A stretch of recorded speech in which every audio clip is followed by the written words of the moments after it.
So mag-uumpisa po ako sa topic natin for this morning. Mag-uumpisa po ako sa quotes na ganito. Sin will take you farther than you want to go, keep you longer than you want to stay, and cost you more than you want to pay. Kapatid, sobrang laki ng epekto ng kasalanan sa buhay ng isang tao. Amen? Yung isang kasalanan na ginawa ni Eva at saka ni Adan, naapektuhan po ang buong katauhan. Ang sabi ng Bible, ang kabayaran po ng kasalanan ay ano? Kamatayan. At pagkahiwalay natin sa Panginoon. Not just the physical death, but the spiritual and eternal death will happen because of sin. But praise God because of what Christ had done for us. Siya po ay napako sa krus. Naranasan natin yung nagkaroon tayo ng forgiveness, nagkaroon tayo ng victory laban sa kasalanan. Nakukuha po ba? Okay. Now, because of the Holy Spirit, after natin tanggapin ang Panginoong Jesucristo sa buhay natin as our Lord and Savior, nag-dwell po yung Holy Spirit sa atin. Nananahan po yung Holy Spirit sa bawat isa sa atin. So we can live a life that pleases God. Pero hindi po ito madali sa isang Kristiyano. Dahil si Satan, gagawin niya po ang lahat para pigilan tayo through temptation and distraction sa buhay natin. Amen? So ito po yung pag-uusapan natin ngayon. Bilang isang Kristiyano, how can I win the spiritual battles of life? Sabihin mo nga sa katabi mo, stand firm, kapatid. Stand firm, kapatid. Stand firm. So title po ng topic natin, Armed and Ready. Standing firm in the Lord. Alam ko, maraming, hindi lang to sa mga bagong baptize sa lahat ng mga Kristiyano, lahat po tayo ay may mga battles sa buhay. Lahat po tayo ay may laban. Amen? Amen. And kailangan po natin magpakatatag, kailangan po natin mag-stand firm sa ating pananampalataya. We have to stand firm in the Lord. Hindi sa sarili nating lakas, kundi saan? Sa Panginoon. Amen. Sino po nakakilala ng isda na ito? Okay. So, pufferfish or butete sa Tagalog. Okay? Sa Japan po, ito ay kanilang niluluto. Okay? Hindi natin ito kinakain, di po ba sa Pilipinas? Okay. Marami pong tao ang namamatay dahil sa pagkain ng isda na ito. Very poisonous siya. At 1,200 times siyang mas poisonous kaysa cyanamide. Ang tawag ko? Cyanamide. Cyanamide. Yun. So makukuha natin itong chemical na ito sa hindi maayos na pagproseso ng, alam niyo po yung maraming may namamatay din po sa balinghoy, ano to? Kamuting kahoy. Yung chemical po nun, nakakamatay kag hindi ka po maayos magluto. Yes. Okay? So chemical po yun na nagagaling sa kasaba. And alam niyo ba, it takes 2 to 3 years para maging isang licensed chef para makapagluto ka lang ng isda na ito. Sa Japan po uso-uso ang ganitong isda. Kinakain po nila ito. So now ang tanong, bakit nila kinakain kung mapanganib? Di ba? Parang question. Alam naman natin na poisonous yan, bakit kailangan natin kainin? Ay, hindi naman tayo kumakain. Yung iba ang kumakain. Bakit kaya? Kapatid, because of the thrill. Yes. Yung thrill sila na nararamdaman nila sa pagkain ng isang mapanganib na pagkain. May thrill po doon. And this is like sin.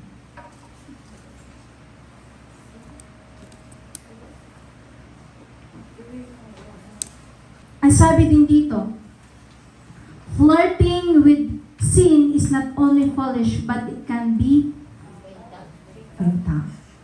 Nakakamatay po.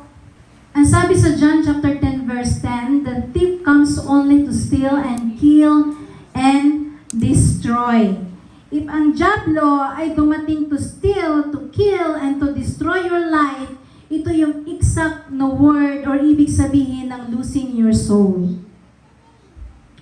Yung nakawin ng diablo, yung kaluluwa mo, yung patayin ng diablo, yung kaluluwa mo, yung ihiwalay niya ito sa Panginoon at yung tuluyan niyang sirain ang plano ng Diyos para sa iyo.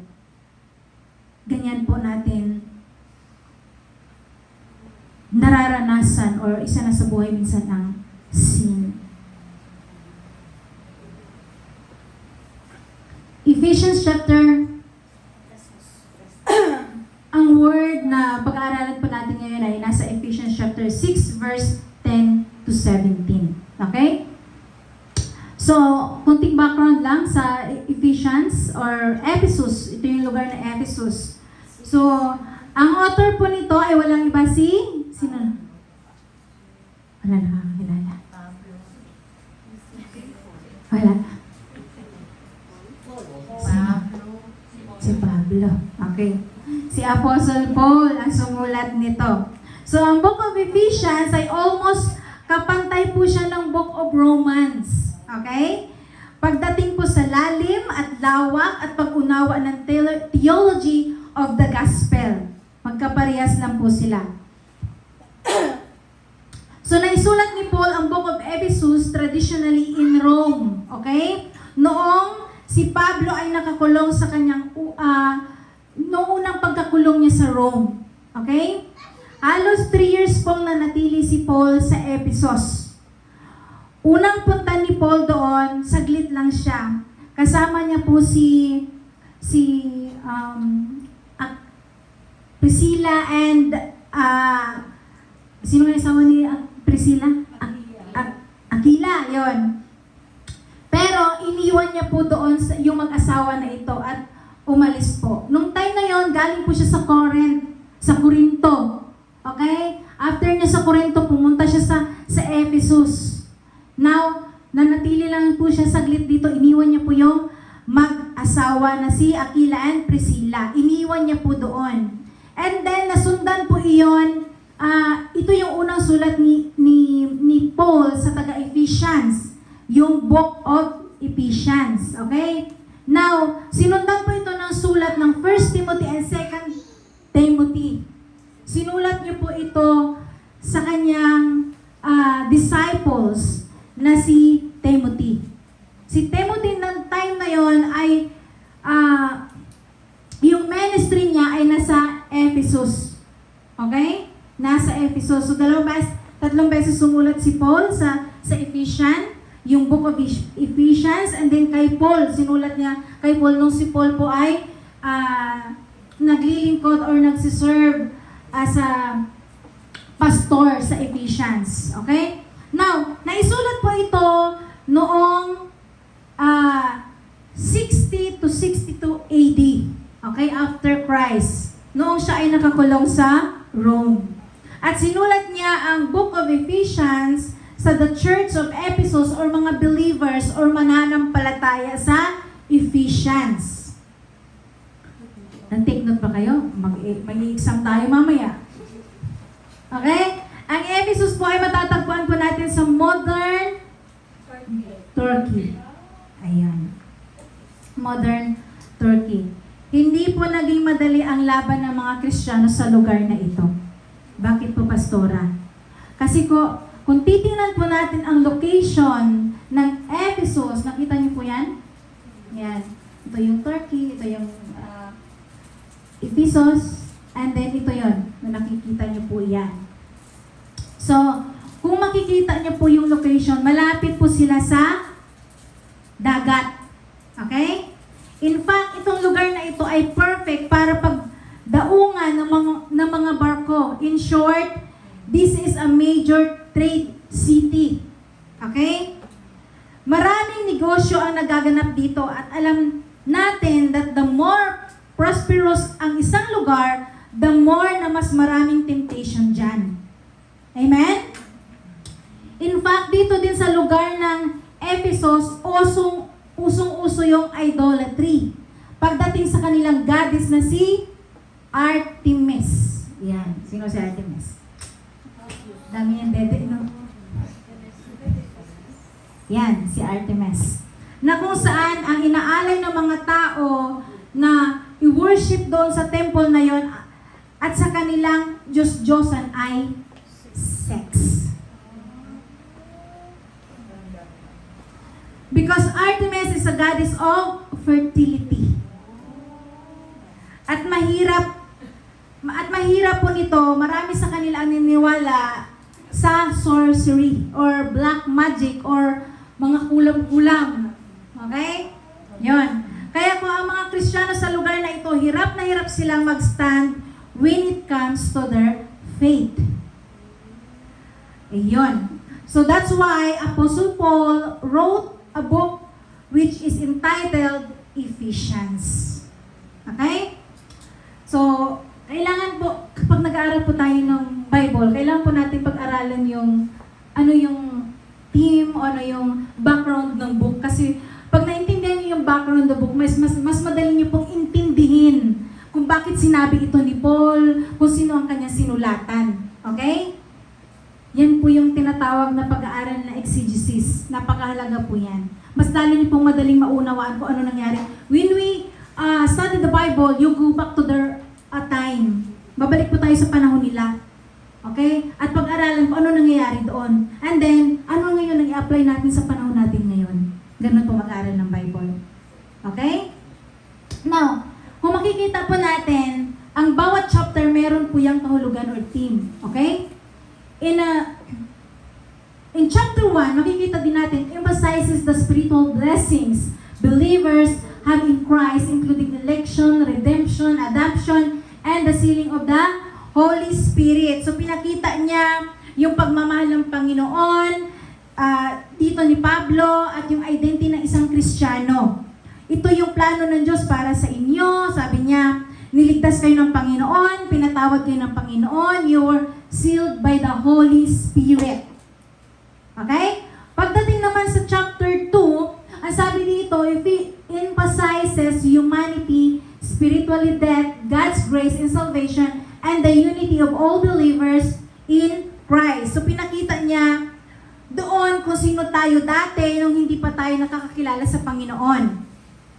At paano tayo naligtas. That is why sinulat po niya yung Ephesians chapter 2 verse 8 to 9. Okay? Sabi dito, for it is by grace you have been saved through faith, and this is not from yourself. It is the gift of God, not by work, so that no one can boast. Okay. Now, in Ephesians chapter 3, ang sabi dito, reveals the mystery of the gospel, emphasizing the inclusion of Gentiles and false prayer for spiritual strength among believers. Hindi maayos yung pagkagawa ko. But anyway, it's okay. 4. Emphasizes the importance of unity, humility, and the responsibilities of believers in the Christian's community, urging them to live in a manner worthy of their calling. So dito pinapakita doon ni Paul that we have to live according to the calling and the grace na binigay ng Panginoon sa atin. Okay? Tapos in chapter 5, ang sabi dito, calls believers to imitate God, walk in love, live as children of light, be filled with filled with the Spirit, and practice mutual submission in relationship, reflecting Christ's love.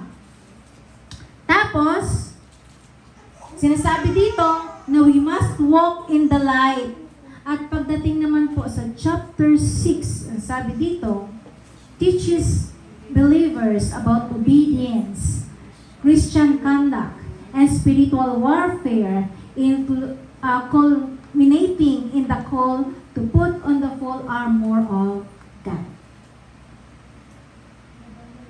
Kung mapapansin niyo po yung mga Ephesians, ang mga taga-Ephesus po, hirap sila to stand their feet because sa nakapalibot sa kanila. Okay? Sa nature ng pamumuhay ng mga tao doon. At hindi po tayo naiiba sa sitwasyon ng taga-Ephesus. As a believer, kahit ngayon dito sa mundo natin, marami pong ganon. So may pinagkaiba ba ang nangyayari sa Ephesus at sa panahon natin ngayon? Wala. Sa journey natin as a believer, marami po tayong laban. Di po ba? Kaya sinabi ni Paul dito, kinunclude niya ito, spiritual warfare. Araw-araw po tayo may laban. Kaya ano pong gagawin natin? Put on the full armor of God. Hallelujah.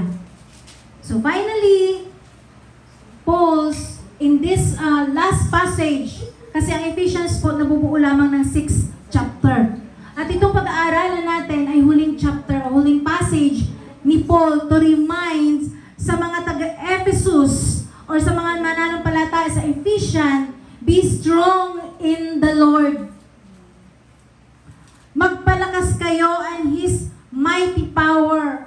Put on the full armor of God so that you can take your stance against the devil's schemes. So dito makikita natin na gumagamit po si Paul ng mga, basahin nga po natin yung topic natin for tonight. Sabi niya, finally, be strong in the Lord and His mighty power. Put on the full armor of God so that you can take your stance against the devil's scheme. For our struggle is not against flesh and blood, but against the rulers, against the authorities, against the power of this dark world, and against the spiritual forces of evil in the heavenly realm. Therefore, put on the full armor of God so that when the day of evil comes, you may be able to stand your ground, and after you have done everything, to stand. Ilang beses po inulit ni Paul, put on the full armor of God. 2 beses po niya sinulat. 2 inulit-ulit. So, ibig sabihin, pag nakikita natin yung word na paulit-ulit, mahalaga po yun sa pag-aaral natin ng salita. Amen? At sino yung kalaban natin?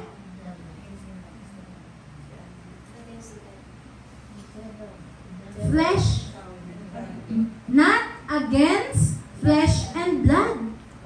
So, hindi tao ang kalaban natin. Amen? Kung kaaway mo yung kapatid mo, kaaway mo yung asawa mo, hindi siya yung kalaban mo.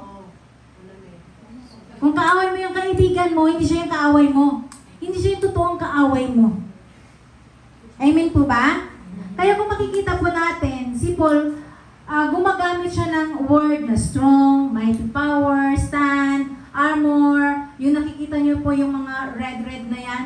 Yan. Kung nakikita niyo po yung mga red na yan. Yan po yung ginagamit niya na word. Kasi sa panahon nila, yung Ephesus po ay under po sa Roman Empire. Okay? Under sa Roman Empire. Now, let's continue. 14 to 17. Stand firm then with the belt of truth buckled around your waist, with the breastplate of righteousness in place, and with your feet fitted with the readiness that comes from the gospel of peace. In addition to all this, take up the shield of faith with which you can extinguish all the flaming arrows of the evil one. Take the helmet of salvation and the sword of the Spirit, which is the word of God. So nakikita nyo dito? Flaming arrows. Ibig sabihin po, yung mayroong apoy na Hindi ka lang papanain nito. Minsan makikita nyo sa movie, yung mga pana nila minsan may kasamang apoy. Yon, may kasamang apoy. So ito yung tutusok sa'yo, mga kapatid. Kapag tinusok ka, hindi ka lang napana, nasunog ka pa. At yan po yung nangyayari sa kaluluwa natin. Ito yung epekto ng atake ng dyablo sa buhay natin. Hindi ka lang niyang papanain, susunugin ka pa niya. Amen? So take the helmet of salvation and the sword of the Spirit, which is the Word of God. So ano ba yung sinasabi ni Paul dito kung paano tayo mananalo sa battle na to? So now, kapatid, how to win the spiritual battle of life? Paano po natin na-win ang spiritual battle ng buhay natin? Una po, be fully dependent on God.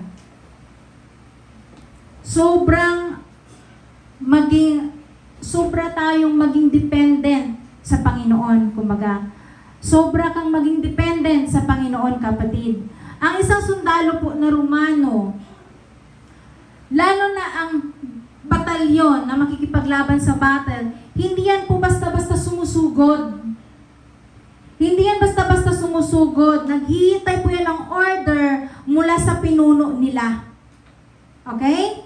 Kasi alam nila na sa pagsugod nila, masisira yung diskarte nila kapag hindi sila nakinig sa pinuno nila. Amen?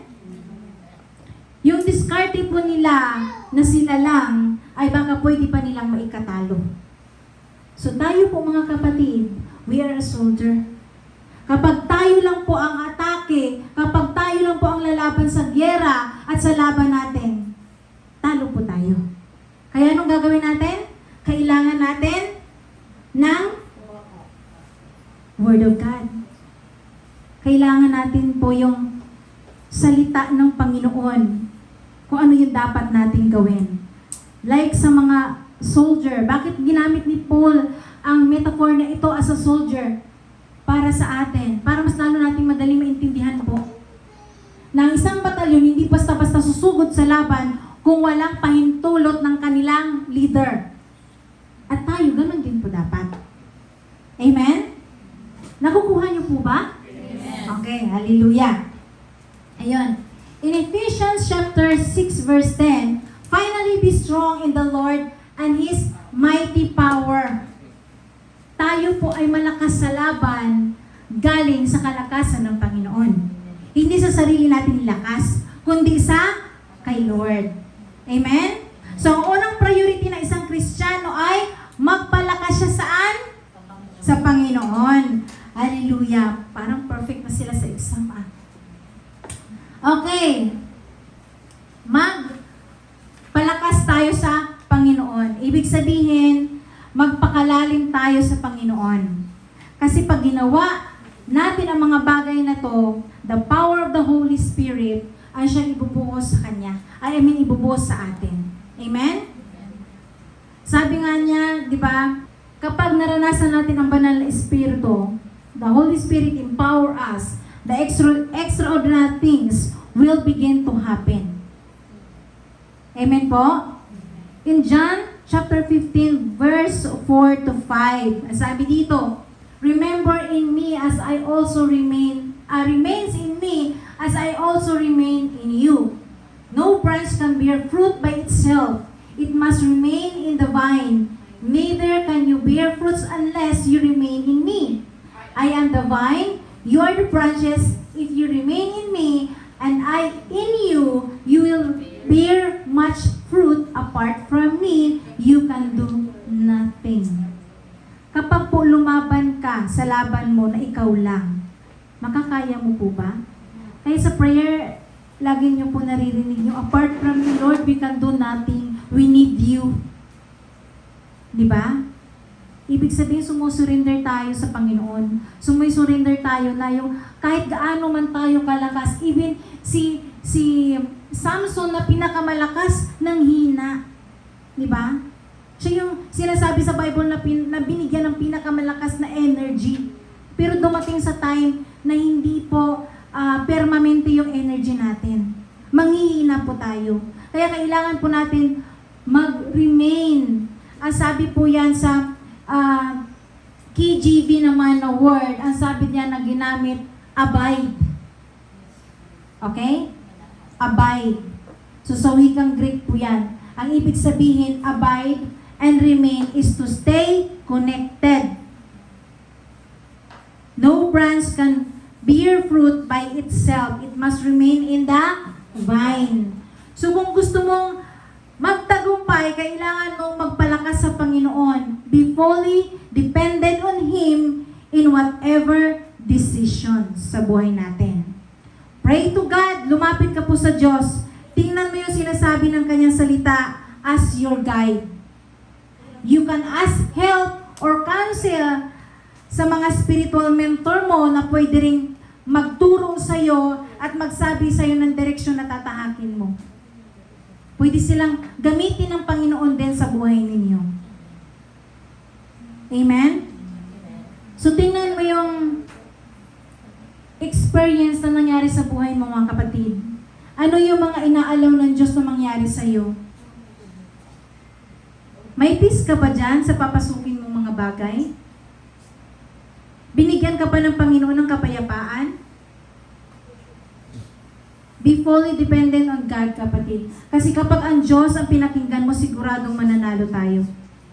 Amen? So bakit hinahangad ba ng Diyos na matalo tayo? Hindi. Hindi hinahangad ng Diyos na matalo tayo. Yes, kapatid, inaalaw niya kung minsan yung mga pagsubok sa buhay mo.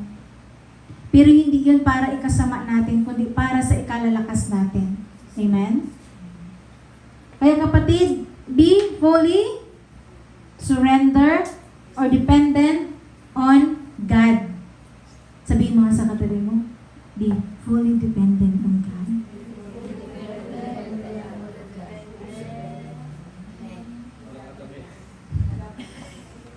Naalala niyo yung kwento ni Gideon?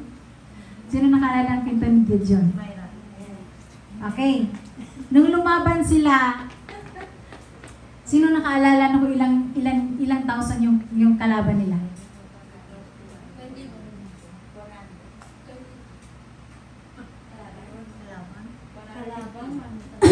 Yung kalaban nila. 32,000 silang lahat. Pero sinabi ng Panginoon, di ba maraming test? Hindi, maraming tao yun, maraming bawasan mo yan, Gideon. Di ba? Naalala niyo yun? Almost 100,000 yung kanilang kalaban. 32,000 lang sila. Lord, babawasan mo pa ito? Di ba? May mga ganong question si Gideon. Pero sabi ng Panginoon, hindi, madami yan. Ang natira lang, almost mas madami pa sa kalahati ang umuwi. Di ba? Pero tinis ulit sila sa sa ilog. Pinagpainom. Ang naiwan ilan? 300. 300. Ilan yung kalaban nila? Sobrang dami. Di ba? So sa laban nila, ano yung nangyari? Di ba? Lumaban sila na ano yung gamit nila? Sulo, trumpita, ano pa? At banga. Okay. Dahil nag-create sila ng malalaking illusion na kung saan gabi sila sumugod. Tapos sinindihan nila sabay-sabay yung apoy. Diba? Pinalibutan nila yung kalaban nila. Nahati sila sa 3 grupo ng time na yon. Yon. Sabay-sabay nilang supposed to be sa isang batalyon, isa lang ang may trompeta. Pero nung panahon nila, bawat isa sa kanila may trompeta. Binasag nila yung dala-dala nilang banga. Diba? Una, syempre, sinindi nila yung sulok nila. Binasag nila yung banga. Inihip nila yung trumpeta. Nag-create po yun ng illusion sa mga kalaban nila na tingin ng kalaban nila sobrang dami ng kanilang kaaway. At nung panahon na yun, yung mga kalaban nila, sila din yung nag-away-away. Now, bakit nanalo sila Gideon? Dumipende pa sila sa kanilang kalakasan? Sa 300 lang nakawal? Hindi. Naging dependent sila sa Panginoon. Amen? Amen. Pangalawa, in order for us to win the spiritual battle of life, kailangan po natin ito. Train yourself for godliness. Kung gusto mong mas maging malakas, you have to train consistently. Hindi lang isang araw, hindi lang isang buong araw, hindi lang matagal na oras, kundi magkaroon ka ng consistent and faithful training. Hindi lang every Sunday natin ito gagawin, dapat every day. May disiplina sa sarili. Amen? Ang nagpapalakas sa isang tao ay yung kanyang consistent training. Di ba? Na ginagawa sa kanyang sarili. Train yourself for godliness. Hindi train yourself for worldly things, kundi godliness. Okay? Physical training is good, but training yourself for godliness is way more beneficial. Amen? Kapag lalaban ka po, si Manny Pacquiao, lagi ko itong example si Manny Pacquiao. Si Manny Pacquiao po, pag lumaban siya, 6 months po siyang nagtitrain sa sarili niya. Straight po yun. Sa tingin nyo, kapag tayo po ay lumaban din sa laban, or for example, sige, si Yui lalaban sa boxing. Nag-train siya ng 1 buwan. Nagpahinga na 3 buwan. Nag-train ulit ng 1 linggo. Nagpahinga ulit. Nag-train ulit ng 2 linggo. Nagpahinga ulit ng 4 na buwan. Pagdating po ng kanyang laban, sa tingin nyo mananalo siya? Hindi. Kasi imbis na mag-create siya ng muscles, dahil hindi na siya nakapag-train. For example, ganito na lang, fasting. Or sige, huwag na lang, kunyari diet na lang, huwag na natin yung spiritual thing. Nagda-diet si Yui. Sabi niya, magda-diet ako. Oh, straight yung 1 buwan, nag-diet. Wow, nakita na, nawala na yung kanyang bil-bil. O, di ba? Kaya lang, pagkatapos ng fasting, Fast eating. yun, nag-fast eating ng 3 months. Bumalik ulit yung bil-bil. Ay, sabi niya, mag-fasting ulit ako. Ng 1 linggo. Ay, after niya nag-fast eating ulit ng 3 months. May mangyayari po ba? Yes. Lalong lalaki yung balakang ni Yui. Na-achieve ba niya yung dapat niyang gawin? Hindi. Kapag sa laban po natin, ganun, kapag ginawa po natin, sa tingin niyo, mananalo tayo? Hindi. Kailangan consistent yung ginagawa natin. Amen? In Ephesians chapter 6 verse 11, put on the full armor of God so that you can take your stand against the devil's scheme. So, ano sinasabi dyan? Ang bawat sundalo ay hindi lang basta nagsusuot ng armor. Bago yan magsuot ng armor, kailangan yan dumaan sa napakahirap na training. Lalo na yung mga Roman soldier. Lahat po ng pupunta sa laban ay may training. Sino dito ang nagpulis na pagkatapos niya lang mag-aral, nagpulis na siya agad? Hindi dumaan sa training. Wala po, di ba? Sinong sundalo dito na pagkatapos niya mag-aral, sundalo siya agad, hindi dumaan sa training? Lahat ng sundalo ay nagtitrain, dumadaan po sa hirap ng training. Okay po? In 1 Timothy chapter 4 verse 7 to 8, nasabi dito, have nothing to do with God, lest, how to pronounce this? Myth. And old wives' tales. Rather, train yourself to be godly. For physical training is of some value, but godliness have value for all things, holding promise for both the present life and the life to come. Yan po yung sinasabi. So, tingnan po natin yung full armor na sinasabi. Kapag ang isang sundalo po, meron siyang helmet, meron siyang may sword, may belt, lahat. Okay? So, ganito po yung itsura ng isang sundalo kapag nakipaglaban siya. Okay? Meron siyang helmet, breastplate ito, shield, merong girdle or belt, meron siyang sword, and meron siyang shoes. Mahirapan po sila kapag wala silang shoes, nakapaalang sila, lalaban. Di po ba? Lalaban. So, isa-isahin natin ito mga kapatid. Una, the helmet of salvation. Put on the helmet of salvation by believing that Jesus Christ died for your sins and rose again. Okay? So, bilang isang Kristiyano, lagi mong isipin sa iyong kaisipan na ikaw po'y ligtas na. Na ikaw ay Kristiyano na, itatak mo yan sa isip mo, kapatid. Okay? Yan yung helmet of salvation. Huwag kang magpalinlang sa kalaban. You already saved. Number 2, the breastplate of righteousness. Righteousness is being honest, good, humble, and fair to others. It means standing up for weaker people. So, ang pinoprotektahan niya ay iyong puso. Because heart is deceitful above all.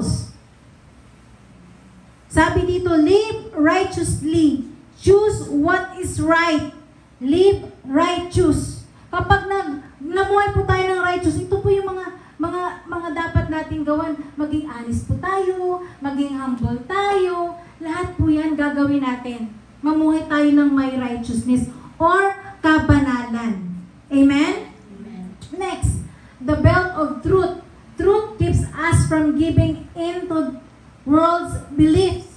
Compare your beliefs and action to the truth of the word of God. So, alam natin na ang belt, ang trabaho niya ay i-hold yung mga armor na nasa katawan niya. Amen? Para hindi siya kumawala or hindi siya mahulog. So in order for that to happen, dapat yung truth yung nangunguna sa buhay natin, kapatid. Ano ba yung totoo? Ano ba yung dapat kong paniwalaan? Ano ba yung dapat kong pakinggan? Ano ba yung katotohanan na sinasabi ng salita ng Panginoon? Bakit kailangan natin ang mga ito? Bakit kailangan natin yung katotohanan? Kapatid, kailangan po natin magbasa ng Biblia. Lagi ko yung sinasabi sa inyo. Para hindi tayo malinlang. Kapag di ka nagbabasa, hindi mo alam ang katotohanan na nakasulat sa Bible. Kapatid, si Satan po ay the fathers of lies. Lahat pwede kanyang linlangin kapag hindi mo alam ang salita niya. Pero kapag alam mo ang salita ng Panginoon, kahit anong sabi ng mga tao sa iyo, "Uy, alam mo ba ganito? Ay, hindi yan ang nabasa ko. Iba yung nabasa ko." May panlaban ka, kapatid. Di ba? Kasi ang sabi sa John chapter 8:44, "You belong to your father, the devil, and you want to carry out your father's desire. He was murderer from the beginning." Yung mga taong ito, yung hindi sumusunod sa Diyos. Kaya yung tatay nila, dalawa, di ba? Sabi ko sa inyo nakaraan, kapag hindi ka sumusunod sa Diyos, sino tatay mo? Walang iba, si Satan. Pero kapag sinusunod mo ang Panginoon, sino tatay mo? Anak ka ng Diyos. Now, dito, kaya sinasabi niya yan. So, he was a murderer from the beginning, not holding to the truth, for there is no truth in him. When he lies, he speaks his native language. For he is a liar and the father of lies. Siya po yung tatay ng kasinungalingan. Kung siya po ang kasinungalingan, sino naman po yung truth? Jesus. Sabi niya, I am the way and the truth and the life. No one comes to the Father except through me. So walang ibang katotohanan. Sino yung word na yun? Jesus Christ. And the word, siya po yung katotohanan. Amen po? Pangapat, the sword of the Spirit, which is the word of God. God's word is our offensive weapon. When we tell others about the Bible, say the Holy Spirit helps people see their bad thoughts and action and make them want to be forgiven. Kapatid, among all of this, ang tanging panlaban lang po natin sa dyablo ay ang kanyang salita. Salita ng Panginoon. Ito yung espada mo. Ito yung espada natin. So if you want to attack the devil, attack him with the word of God. Amen? Attack him with the word of God. Yun yung sinasabi. Naalala niyo po nung nasa wilderness si Jesus Christ? Nung tinempt siya ni Satan, anong pinanglaban niya? Sinampal ba niya? Binugbog ba niya si Satan? Hindi. Anong pinanglaban niya? Salita ng Diyos. So tayo, ganun din. Amen? Panglima, the shield of faith. So faith is being sure that God will keep His promises. Faith in God protects you when you are tempted to doubt. So shield mo yung laban sa flaming arrow ng kaaway is your faith. Naalala niyo, sabi ko, hindi lang kayo papanain ng kalaban, may kasama pa yung apoy. So hindi lang kayo papanain niya, kundi susunugin niya rin kayo. Amen? So kapag wala kang faith, vulnerable ka po. Ibig sabihin, madali kang masaktan. Okay? Madali kang ma-attack.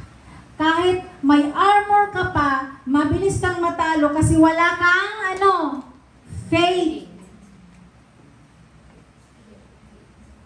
Parang isang tao lang na punong-puno ng armor pero duwag. Ganun yung faith.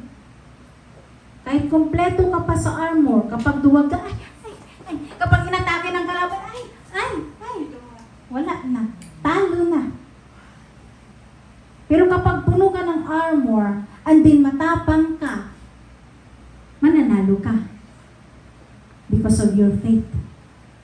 Amen? Last, faith prepared with the gospel of peace.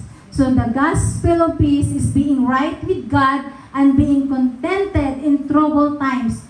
Jesus said, peacemaker were blessed. Kapatid, kapag hindi po natin na-share yung salita ng Panginoon, mararanasan ba ng kapwa natin yung peace na ito? Hindi. Di ba? So, ang sinasabi nito, faith of the gospel of peace, humayo po ikaw, humayo po tayo, share the word of God. Ipahayag mo yung salita ng Panginoon. Sa totoo lang po, ang unang nanlalamig sa mga tao kapag malamig ang lugar ay ang kanyang paa. So kung gusto mong mag-init sa iyong spiritual life, humayo ka. Kasi kapag gumaganyan yung paa mo, umiinit. Kasi nagagamit. Kapag pumunta ka sa isang lugar, nilalamig ka, di ba gumaganon ka? Hindi ka ganun kasi manalamig ka eh. Diba? Pag ganun. Ewan ko lang kasi nakapunta na rin ako sa malamig na lugar. Gumaganon ako para hindi ko pag umiinit yung paa mo. Diba? Kaya kapag hindi mo ginawa yan, manalamig ka. Amen po? And lastly, number 3. Okay, number 1, fully dependent on God. And number 2, train yourself for godliness. And number 3, know your enemy and fight with your allies. Ibig sabihin, fight with your kakampi. Okay? Alamin mo kung sino ang tunay mong kaaway at lumaban ka kasama ang iyong mga kakampi. In Ephesians chapter 6 verse 12, for our struggle is not against flesh and blood, but against the rulers, against the authorities, against the powers of this dark world, and against the spiritual forces of evil in the heavenly realm. So sino dito ang tinutukoy dyan? Not against flesh and blood. Sinabi ko na yan sa inyo kanina. For our struggle is not against flesh and blood. Hindi talaga mga tao ang tunay nating kalaban, but against the rulers, against the authorities, against the power of this dark world, and against the spiritual forces of evil in the heavenly realm. So ang tunay nating kaaway bilang mga Kristiyano ay ang diablo. Spiritual yung battle natin. Kaya dapat spiritual din yung sandata natin. Amen? So paano ka magtatagumpay kung di ka magbabasa ng salita ng Panginoon? Iyon yung espada natin. Yun ang espada mo. Kung hindi ka magme-memorize ng salita ng Panginoon tapos wala ka pang pananampalataya, vulnerable ka po, kapatid. Mabilis kang maatake ng kaaway. Walang sundalo na mananalo na mag-isa sa digmaan. Tandaan mo, kailangan natin ang isa't isa. Kung ikaw ay Kristiyano, you have to be part of the church. Doon ka hasain ng Panginoon, kapatid. Dinisinyo ng Diyos ang simbahan para maging spiritual family mo sa mundo. Fight with your allies from your enemy. Alamin mo kung sino yung tunay mong kaaway. Walang iba tayong kaaway kundi ang diablo. Kapatid, tandaan niyo po, ipahayag po natin ang salita ng Panginoon.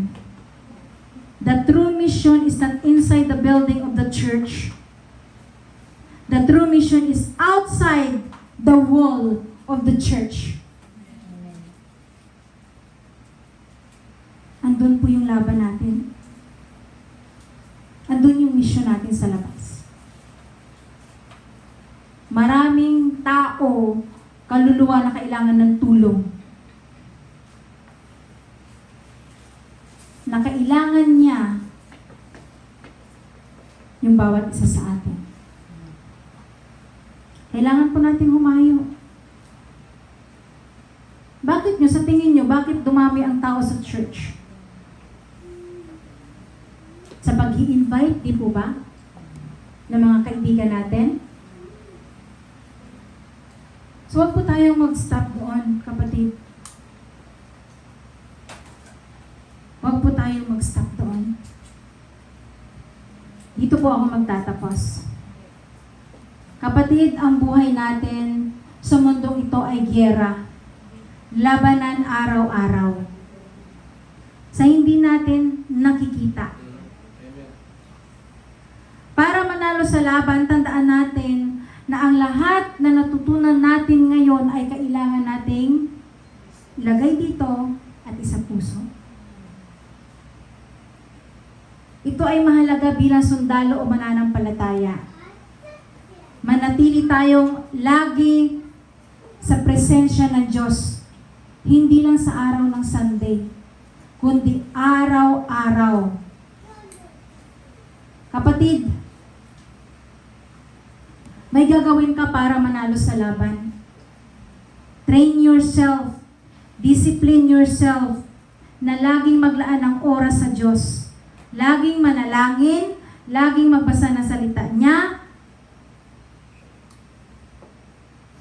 Lagi po tayong maglaan ng oras. Do your devotion, kapatid. Kailangan po natin yung mga bagay na ito para mas lalong lumakas. Our devotion every day ay siyang mensahe ng Panginoon upang maging sandata natin sa araw-araw. Amen po? Amen. Hallelujah. Dalangin ko na ang lesson na ito ay maging blessing sa bawat isa sa atin. And you may continue to learn how to wear His armor and walk in His truth. To God be all the glory.